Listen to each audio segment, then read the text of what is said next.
Distinguished guests, dear colleagues and friends, it is my pleasure to welcome you to the 2021 WHO Mental Health Forum. The COVID-19 pandemic has made an already challenging situation worse, exacerbating both mental health needs and the gaps in mental health services.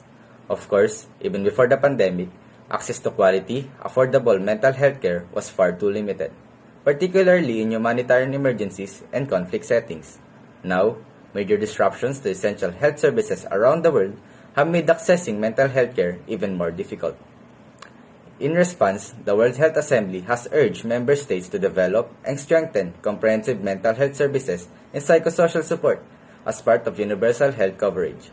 In particular, the mandate is to focus on improving understanding and acceptance of mental health conditions, issues for vulnerable populations, and use for innovative technologies to increase access to care.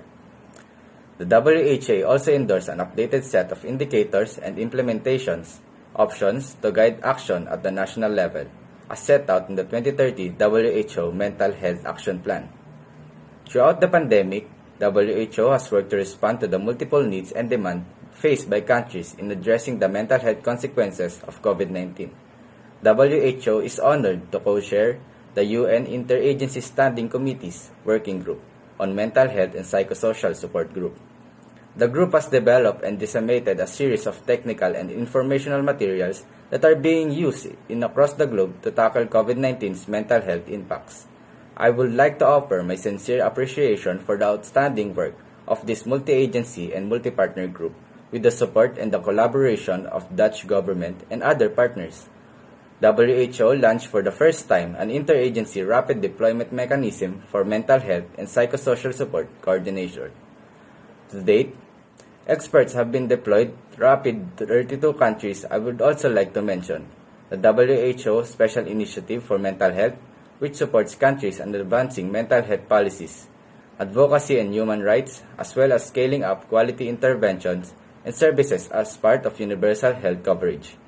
The project is currently at work in Bangladesh, Ghana, Jordan, Nepal, Paraguay, Philippines, Ukraine, and Zimbabwe. We offer our thanks to Norway, Switzerland, and the United States for their dedicated support. Let me leave these three areas of focus. First, let's recognize the COVID-19 pandemic as not only a challenge but an opportunity.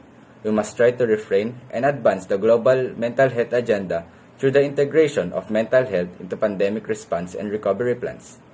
Second, let's learn the lessons of this pandemic and work to build resilient health systems and services that meet the mental as well as the physical health needs of the population. Third, as we plan for the long term, let's join together to support countries in their efforts to integrate mental health support into schools, community, and primary health care to address the determinants of mental health and to make sure that nobody is left behind, because ultimately, there is no health without mental health.